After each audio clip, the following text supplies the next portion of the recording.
Hello students, this is Professor McDermott with the first of our video lectures for History 2111. The topic is Spanish exploration of the New World. You may ask the question, why in a U.S. history course are we talking about Spanish exploration? Well, there are a couple of reasons for that. First of all, large portions of what later became the United States were originally colonized by the Spanish. That includes the entire American Southwest, Texas. Uh, Spain also held Louisiana for a while, and as I'm sure you're aware, they were the first to colonize Florida and had settlers there for many, many years. So it's very important that we understand the Spanish contribution to our American heritage. Also, the Spanish being the first to arrive in the New World in a way set the tone for all of the later colonization efforts by other European countries such as the French, the Dutch, and the English. So it's very important for us to understand the Spanish and how they began their colonization effort in the New World. And it happened this way. So if you look at this map of the world, there at the southwestern corner of the continent of Europe, you'll see where it says Castile there. That's modern-day Spain. And then next door to Castile is the smaller country of Portugal. And the Portuguese were actually the first European nation to really make a good start in the area of world exploration. You see the voyages of Bartholomew Diaz and Vasco da Gama from Portugal. Diaz made it to the southern tip of Africa in 1487, and then in 1497, 1498, Vasco da Gama was able to sail all the way to India. These Portuguese explorers were trying to get to the Far East, to India, to China, and especially to those islands that you see labeled on the map as the East Indies, which were known as the Spice Islands in those days because most of the world's supply of spices was grown in those islands. Now, during the Middle Ages, Europeans had, in a way, become addicted to spices from Asia. And there was a really good reason for that. In those days, of course, people did not have refrigerators. They did not have freezers. They could not just go to Walmart or Publix to get whatever they wanted to eat. The food supply was very limited, and there were only really two good ways to preserve meat. One was to salt it, but that got old after a while.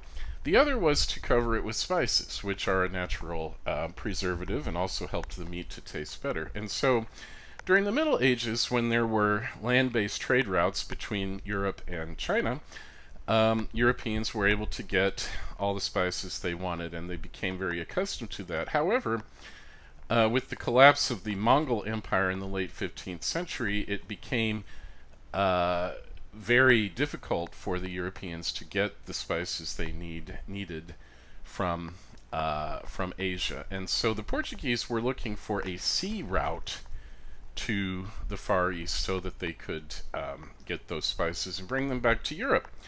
And they did that actually very successfully. They established trading posts in the East Indies at Malacca, and really, in a way, cornered the market on this eastward route by sea to the East Indies to get spices. Now, you can well imagine that Spain, sitting right next door to Portugal, was watching this happen and becoming very jealous and wanting a little piece of that action, if you will. And so, in the late 15th century, an Italian mariner named Cristobal Colon, better known to us as Christopher Columbus, came to the King and Queen of Spain, Ferdinand and Isabella, with an idea. He told Ferdinand and Isabella that he could get to the Spice Islands in 4 weeks by sailing in a completely different direction, namely westward. Now, you may think that was a crazy idea. Sometimes people think that all Europeans in the Middle Ages believed that the world was flat, which would, of course, make it impossible to sail around the globe to Asia westward. But actually, all educated Europeans, including Christopher Columbus, knew that the world was a sphere, that it's round. This had been proved many years before by ancient Greek astronomers. Um, the thing was, though, most people believed that the Earth was too large for ships of that time to sail westward and to get to Asia. They would run out of food and water, it was believed, before they would ever arrive in Asia because of the large size of the Earth. The reason that Christopher Columbus was bold enough to try this westward route was that he actually believed the world is much smaller than it really is. He thought it was about a third of the size that it actually is. And so it was that mistake that made Columbus brave enough to undertake this westward voyage. And eventually he talked Ferdinand and Isabella into supporting his voyage. And so he told them that he could get there in 4 weeks. And he set sail in September of 1492. And what do you know? On the evening of October the 11th, 1492, one of his sailors up in one of the masts shouted, "Land ho!" or whatever land ho is in Spanish. And they had landed in the Bahamas. We don't actually know which of the Bahamas it was that Columbus first discovered, but the next morning, October 12, 1492, Columbus and his men got out of their 3 ships, set foot in the Bahamas. The island they claimed for Spain, and they named it San Salvador, Holy Savior. In other words, they were naming it after the Savior in the Christian religion, namely Jesus Christ. Columbus was a very devout Catholic Christian. He believed that God had chosen him for this mission of exploring the world and taking Christianity to other peoples who had not yet heard the gospel. And so that was a very important part of Columbus's motivation to make this trip. But in any case, Columbus, for the rest of his life, really believed that he had made it to Asia. And it never dawned on him that, in fact, he had discovered completely new land masses in the Western Hemisphere. So that was another mistake of Columbus. And, in fact, the islands that he landed in, he called them the East Indies because that's what he thought they were. And so he called the people there Indians. And that name stuck as well. Yet another of Columbus's mistakes. You know, for someone who made so many mistakes, Columbus has truly had a huge impact on world history, and that tells us, I think, that sometimes great things can come even out of our errors and our mistakes and our faults. But in any case, Columbus had encountered a new world, and for the first time in many years for Europeans. And so that led to further issues, especially between the Spanish and the Portuguese. They had to decide which territories Spain could trade with and colonize and settle, and which ones the Portuguese could trade and colonize and settle. And so, since those were both Catholic countries, they went to the leader of the Catholic Church to settle the dispute.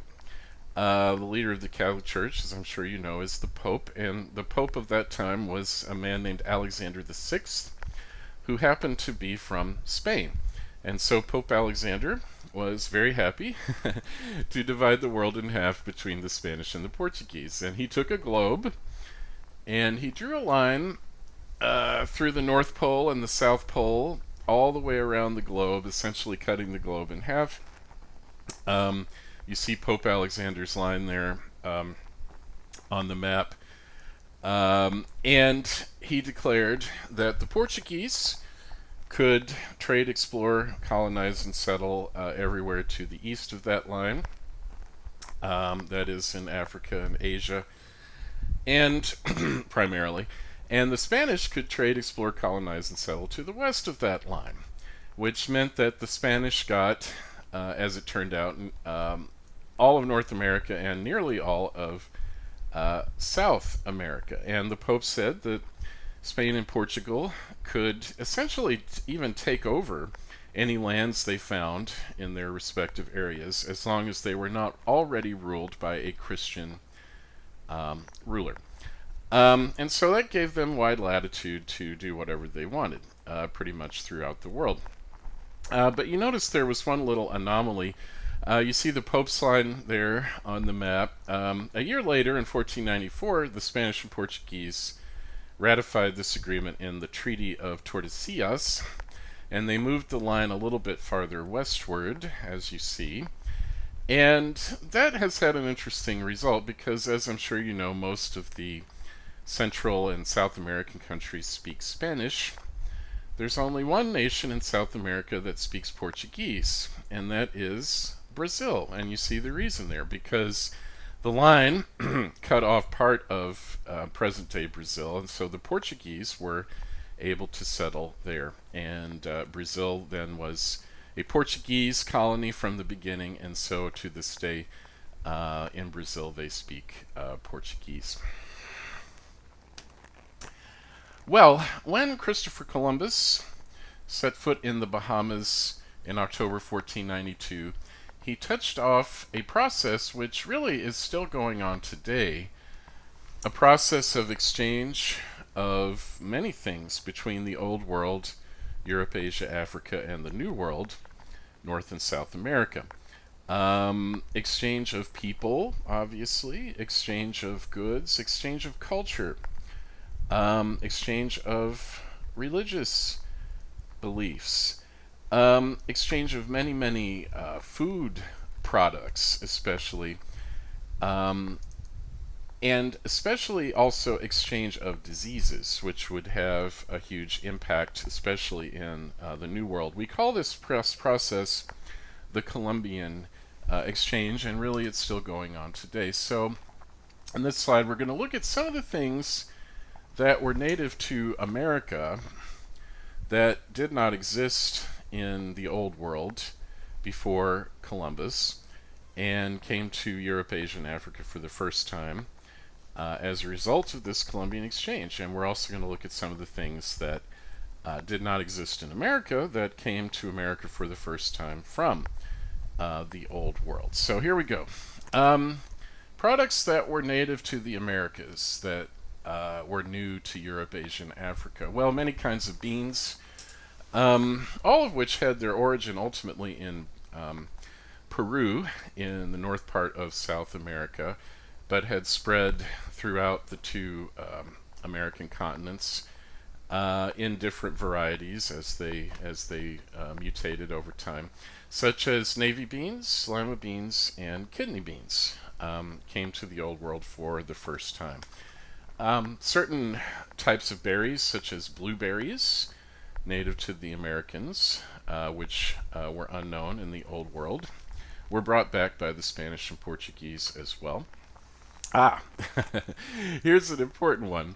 Chocolate. The Aztecs in central Mexico had pioneered the growing of the cacao bean and its processing into chocolate, which I'm sure many of us are grateful for.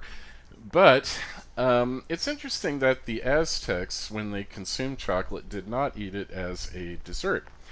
And in fact, they ate it as they formed it and they mixed it with liquid and made it into a type of sauce called mole, which they then poured over their food, and they did not sweeten it. Instead, they made it very hot with red hot chili peppers. And in fact, if you go to a really good Mexican restaurant, even today, you can get this mole sauce. It's like a brown salsa that's very spicy, and you can pour it over your food and get a taste of that Aztec chocolate experience.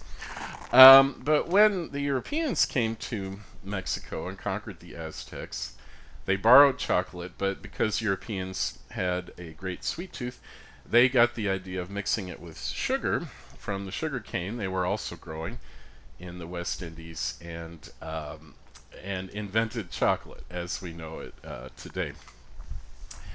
Um, Here we have the most important of all Native American food products, um, as maize, as it's called in many Indian languages.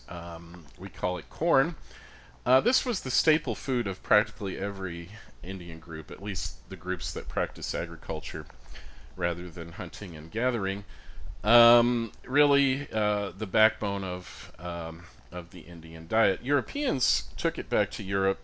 For many years, they thought it was only suitable to feed animals, but eventually, of course, humans began to eat it in the Old World. And nowadays, of course, corn in the form of corn syrup is one of the most significant food products in the whole world. Forms the basis of many products, including Coca-Cola, for example, and has really become a key food source. And so we owe that to Native American farmers. Some nut plants and trees that became very important, especially for this region in southwest Georgia, including peanuts, pecans, and cashews. These were cultivated for the first time also by Native American farmers. Chili peppers, as I mentioned, an important part of the Aztec diet in Mexico.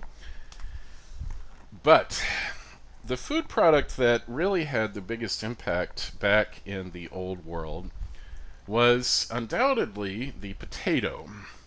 Well, I say potatoes and sweet potatoes, but it was the simple everyday white potato that had the biggest impact, especially in Europe.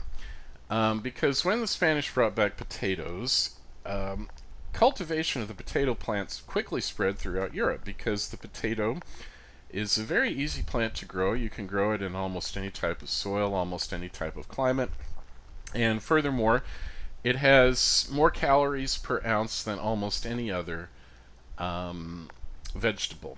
And so quickly the potato became a very reliable food source for poor people in Europe, many of whom began growing potatoes.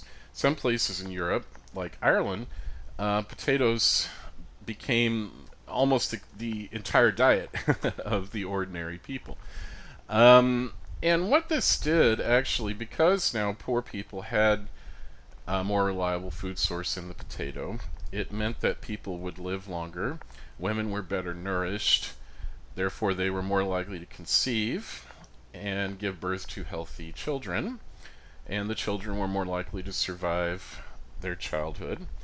And so really the potato created a population explosion throughout the continent of Europe. And as the population exploded, of course, that surplus population often would be looking for new places to go where they could find a better livelihood. And so many of these extra people created by the potato in Europe wound up in America. Squash and pumpkins, we associate these with Thanksgiving, and the New England Indians, who shared them with the Pilgrims at the first Thanksgiving in 1621, also pioneered by native farmers. The tomato is native to America, which is interesting. When you think about Italian food, it's hard to imagine Italian food without tomato sauce, but actually, there was no tomato sauce in Italy before Columbus because there were no tomatoes, so that was a relatively recent development. The vanilla bean, also from Central America and South America, was put to use by European, Asian, and African cooks. Tobacco. In a way, you could say this was the Indians' revenge for the Europeans coming over and taking their land, because very quickly European settlers got hooked on tobacco, and this would have tremendous effects for many, many people in the Old World and the New World for many years to come. We'll talk more about this when we get to the lecture on Virginia. And one disease that is known to have come from the Americas back to the Old World that was probably not present in the Old World earlier, that is the sexually transmitted disease known as syphilis. Now, nowadays this can be treated with antibiotics, but in those days there was no cure, and it was a really deadly disease. Eventually, you would get dementia, develop tremors, and you would die of this disease, syphilis. And it was brought back by Spanish and Portuguese sailors who had had relations with native women, and quickly spread throughout the Old World. But as we'll see, the disease flow mostly was in the other direction, from the Old World to the New World. All right, so those were the things that came to the Old World for the first time from America. What were some of the items that were brought by the Spanish and Portuguese and other European settlers, as well as by Africans who were brought over, of course, against their will in the slave trade, to America? Well, many kinds of fruit trees that were unknown, believe it or not, in America were brought for the first time by people from the Old World, such as apple trees, orange trees, peach trees, and also the banana plant. So, if you can imagine this, Florida had no oranges before Columbus. Georgia had no peaches. So many of the things we think of as most characteristic to this region actually have been here only for a short time in the great scheme of things. Coffee. A lot of times people think coffee was a New World plant because most of the world's coffee nowadays is grown in South America or the West Indies. But actually, coffee originated with the Arabs in the Middle East. Europeans had started drinking it and brought it to the New World, and quickly discovered that it grew very well in those American places. And so the settlement of the New World and the creation of coffee plantations, mostly staffed by African slaves, also helped coffee and coffee culture to really take off even more throughout the Old World. In terms of grains, the Europeans really liked oats and wheat especially, and so they brought those plants with them and started planting them in the New World for the first time. But the crop that may have caused the most havoc and destruction for many human beings was sugarcane, which was ideally suited for growing in the West Indian islands, especially. And Europeans quickly discovered that and created large sugar plantations there. But the native population, as we'll talk about in a few minutes, died off rather quickly in those islands. And so, looking for a labor source to grow sugarcane, Europeans turned to the African slave trade, which really begins in the 15th century with the Portuguese in Africa. The beginnings of modern racial slavery. Slavery had existed, of course, since the beginnings of recorded human history, but it had never been associated with any one particular race. Anyone who was captured in war, or perhaps who fell into debt, could become a slave in the ancient world. It didn't matter what your race was. But it was really the Portuguese who invented the modern idea that slavery was somehow associated with or especially suitable for Africans.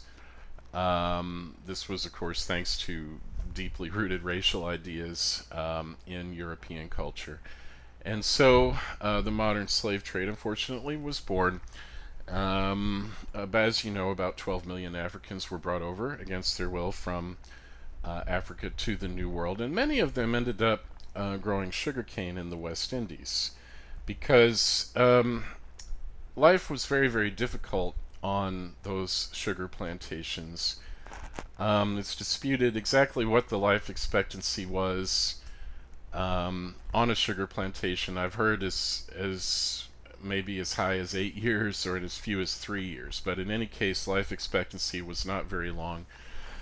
Um, and so more and more slaves were brought over to replace the African workers who were already dying in droves um, for the cause of growing sugar for the European sweet tooth. And so this crop of sugarcane really had a devastating effect on the lives of millions of people. Um, Certain domesticated animals, like cats, did not exist in the New World and were brought over by Europeans for the first time. But others here include cattle, oxen, chickens, goats, sheep, and pigs, common European farm animals that actually did not exist in the Americans and were not cultivated by native farmers or domesticated by them, were brought over by the Europeans for the first time. But the most important of all domesticated animals in terms of its effects on Indian culture was the horse.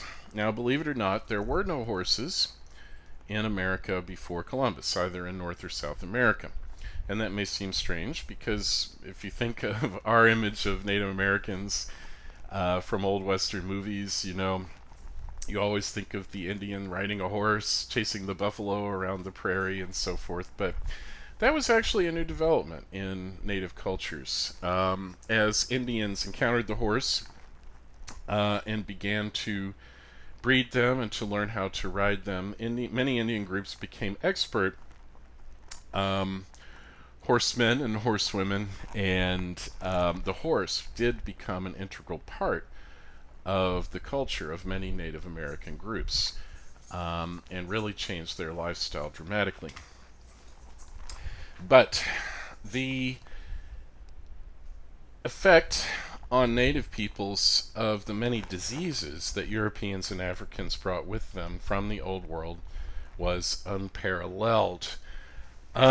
Diseases like the bubonic plague or Black Death, gonorrhea, sexually transmitted disease, the flu, the African variety of malaria, which is the most deadly type of malaria,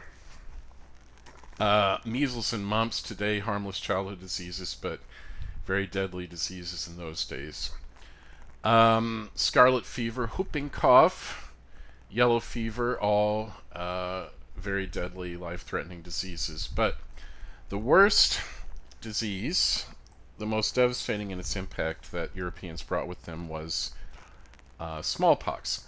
Now, the smallpox thankfully has been eradicated in the world. The last case was about 50 years ago, I believe, thanks to the smallpox vaccine. Vaccination is very important in ending these global pandemics. Smallpox was like having a very bad case of the chickenpox, except that the pustules covered your entire body.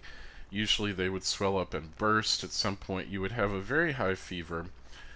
Most people died of smallpox. If you survived, you would be scarred for life by the smallpox scars from those pustules. Here's a picture drawn by an Aztec Indian of the effects of smallpox on some of his people. So this was a terrible illness, and all of these diseases together. Well, first of all, let's ask the question, why were the Indians so susceptible to these diseases? Well, as I'm sure you know, the first native people had come from Asia over a land bridge to Alaska. It's disputed exactly how many years ago, somewhere perhaps between 15 and 18,000 years ago. The first native peoples made that journey to the New World and began to spread throughout North and South America. But at some point, the seas rose, the land bridge was eliminated, and the native peoples were cut off from the rest of the world for many thousands of years. There's only one exception we know about. Viking named Leif Erikson actually set foot in North America around 1000 AD with his exploring expedition, but as far as we know for sure, that's the only contact that native peoples in the Americas had with people from the Old World for many thousands of years. And so they had never been exposed to many diseases and microbes that were prevalent throughout the Old World, and therefore they had no immunity to them. And so when Europeans and Africans came to the New World, Indian peoples immediately began dying at astronomical rates, and some historians estimate that up to 90% of the Native American population actually died from these post-contact diseases, which obviously had a devastating effect on many Indian nations. We'll talk about some of the methods Indians used to cope with this massive die-off in later lectures. But obviously, these outbreaks of disease really helped to facilitate the European conquest of the New World. It weakened the Indian nations and made it harder for them to resist European imperialism. For the Europeans, they saw this as a blessing from God, believe it or not. They believed that the post-contact diseases were a sign that God was on their side, the European side, that God wanted them to have this land, and so it actually became a justification for them to settle and to take more and more of the Indians' land. And that process really began, well, with Columbus, but it accelerated when people realized that Columbus had been wrong, that in fact he had not landed in the East Indies, that he had discovered an entirely new world, and that there were no spices there to profit from. The Spanish especially began to look for other ways to make a profit from these new territories, and one of the leaders in that was a Spanish conquistador or conqueror named Hernan Cortez, who was a military officer stationed in the West Indies. Cortez, by 1519, had learned that there was a powerful empire, a native empire, in Mexico on the mainland, and he heard that they had abundant supplies of silver and gold. This was the Aztec Empire, and so Cortez set out to conquer the Aztec Empire, which was ruled by the Emperor Montezuma II. By the way, the Aztecs called themselves the Mexica people. That's where we get our modern name for Mexico. But in any case, Cortez set out to conquer the Aztec Empire with somewhere between 500 and 600 Spanish soldiers. Now, on his side, Montezuma II had more than 100,000 trained Aztec warriors. And the amazing thing is that Cortez actually succeeded in conquering the mighty Aztec Empire. How did he do that? Well, there were a few factors involved. One was religious. Okay, in the Aztec religion, there was an ancient prophecy that the god Quetzalcoatl, who usually manifested himself this way as a feathered snake, a feathered serpent, that someday this god Quetzalcoatl would come to Mexico in human form with a pale face, wearing a beard, and riding on a strange animal that nobody had ever seen before, and he would be coming back to rule over Mexico. Now, cut to the year 1519. Montezuma gets word that from the east, from the Caribbean seashore, here comes a man wearing a beard with a pale face, riding on a horse, which the Aztecs had never seen before. And as soon as he got this message, Montezuma immediately concluded that Quetzalcoatl had come back to rule over his people. And so when Cortez and his men reached Tenochtitlan, what we now call Mexico City, Montezuma opened the gates of the city to Cortez, welcomed him in, really rolled out the red carpet, and said, "Welcome, great god Quetzalcoatl. Here's the city, here's my empire, you can take over and rule." So actually, At first, Cortez was able to take over ruling Mexico without firing a shot. However, as time went on, um, the Aztecs realized that Cortez was not, in fact, a god. He was, in fact, just a greedy European who wanted their gold and silver. And so the Aztecs began to fight back. But at that point, Cortez turned to other native groups in Mexico who had not been conquered by the Aztec Empire, but who hated the Aztecs because of what you see in that illustration there. You see, it was part of Aztec religion that every morning they had to sacrifice human beings to their sun god. And these helpless victims would be dragged up the steps of these step pyramid temples, and a priest would be waiting at the top with a stone knife, which he would then plunge into the chest of the victim, after which he would lift out the victim's still beating heart and offer it as a sacrifice to the sun god. And the victims for these sacrifices came from these other Indian groups in Mexico. So when Cortez approached them and asked them to help him conquer the Aztec Empire, of course, they were happy to assist. And so Cortez was able to acquire about 100,000 native allies of his own, and with their help, by 1521 he had defeated the Aztec Empire, which became the province of New Spain, part of the new Spanish Empire in the New World. And the results, of course, were predictable. Many of the Indians were enslaved. They were exploited for their labor, especially to work in the great silver mines, from which abundant wealth began flowing back to the Old World. Over time, most of the native peoples in New Spain were also converted to the Catholic religion and became Christians. Many priests were sent over to help bring this about. And for the Spanish, of course, that became a real justification for their conquest, because they could say, look, you know, we haven't treated the Indians very well, perhaps, but at least we got them to embrace the Christian faith. At least we got them to stop doing the human sacrifices. Something similar happened in South America in the great Inca Empire in present-day Peru in 1533. Another Spanish conquistador, Francisco Pizarro, was able to conquer the Incas, incorporate the Inca Empire into New Spain, and that became also a very lucrative source of wealth for the Spanish settlers.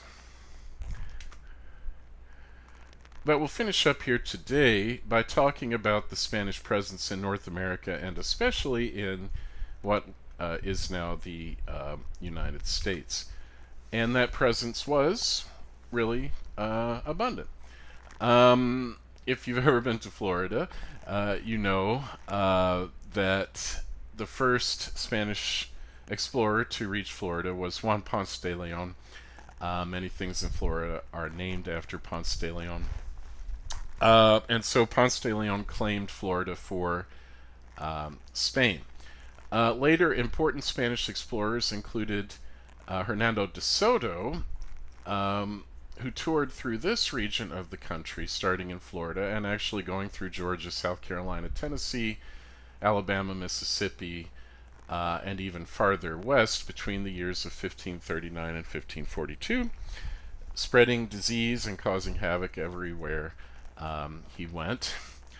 And in the farther western regions, a similar exploration was conducted by Francisco Coronado between 1540 and 1542, looking for some legendary cities of gold, which he believed to find.